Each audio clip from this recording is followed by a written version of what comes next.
ત્યારે સ્પાઇસ જેટની અનેક ફ્લાઇટ્સના વિલંબ અને રદ થવાને કારણે આજે મુંબઈ એરપોર્ટ પર મુસાફરોને ભારે હાલાકી થઈ છે। કેટલીક ફ્લાઇટ્સ કલાકો સુધી મોડી પડી હતી, જ્યારે કેટલીક છેલ્લી ઘડીએ રદ કરવામાં આવી હતી।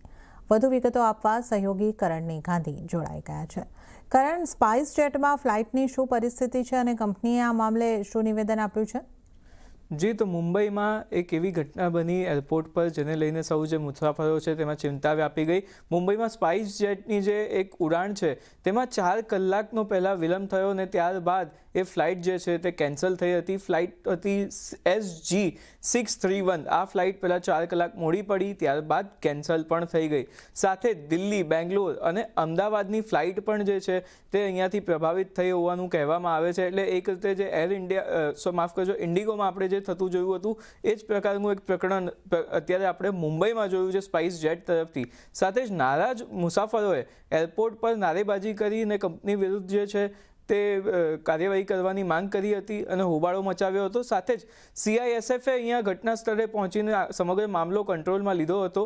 નહીં તો એક બહુ જ મોટો હોબાળો મુંબઈ એરપોર્ટ પર આપણે થતો જોયો। સાથે જ મુસાફરો જે છે તેમણે કેટલા બધા મુસાફરો એવા પણ હતા જે આ ફ્લાઇટ પ્રભાવિત થઈ તેમને કારણે તેમણે આખી રાત જે છે તે અહીંયા એરપોર્ટ પર વિતાવવી પડી હતી। જોકે આ મામલે ત્યાં આખી ઘટના બાદ સ્પાઇસ જેટનું નિવેદન પણ આવ્યું અને તેમણે કહ્યું કે ગ્રાઉન્ડિંગ થઈ ગઈ હતી અમુક ફ્લાઇટ્સ, સાથે જ હવામાન ખરાબ હતું અને જે નવા FDTL રૂલ્સ છે તેની લિમિટની કારણે પણ ઘણી બધી ફ્લાઇટ જે છે તે અહીંયાથી પ્રભાવિત થઈ હતી અને કેટલીક ઉડાણો રદ પણ થઈ હતી।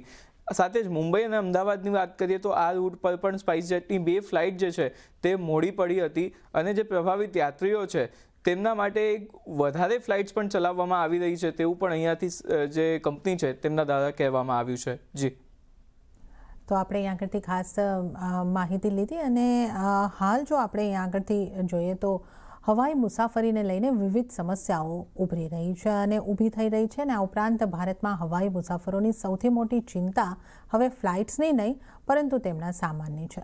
આંકડા દર્શાવી રહ્યા છે કે હવાઈ મુસાફરીની દરેક બીજી ફરિયાદ સામાન વિશે હોય છે। આની અંગે માહિતી પણ આપણે કરણ પાસેથી જ લઈએ। કરણ, શું દર્શાવી રહ્યા છે DGCAના આંકડા? જી, તો ફ્લાઇટની તો આપણે ઘણી બધી વાતો કરતા આવ્યા છીએ, તેમાં વિલંબ થાય છે અને કેન્સલ પણ થઈ જાય છે, જેને કારણે ફરિયાદો જે છે તે DGCAમાં નોંધાતી હોય છે। હવે આ જે ફરિયાદોનો રેકોર્ડ છે તે અહીંયાથી DGCAએ જાહેર કર્યો છે અને તેના જો આંકડા પર નજર કરી લઈએ તો એક નવો ટ્વિસ્ટ આપણને આ ફરિયાદોના આંકડામાં જોવા મળે છે। સૌથી વધુ ફરિયાદો જે છે તે મુસાફરીની નહીં પરંતુ સામાનની હોય છે। લગભગ 100માંથી જે 47 ફરિયાદો છે તે માત્ર સામાનને લઈને છે। 20 ફરિયાદો જે છે તે ફ્લાઇટની સમસ્યાઓને લઈને હોય છે।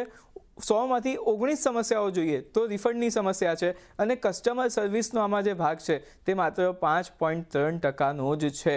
હવે એક વાત કરી લઈએ કે કઈ કંપનીઓ સામે આ ફરિયાદ નોંધાઈ છે અને કેટલી નોંધાઈ છે। તો સરેરાશ પ્રતિ 10,000 વ્યક્તિ સામે જે ટ્રાવેલ કરે છે તેમાં માત્ર 5 ફરિયાદો નોંધાઈ છે। આ એક ઓવરઓલ ડેટાનું ચિત્ર છે અહીંયા। હવે એરલાઇન્સ પર જોઈએ તો એલાયન્સ એરમાં પ્રતિ 10,000 મુસાફરો સામે 63 ફરિયાદ નોંધાઈ છે। આ સૌથી મોટો આંકડો છે તમામ જે તેના પિયર્સ છે તેની સાથે કમ્પેર કરતા।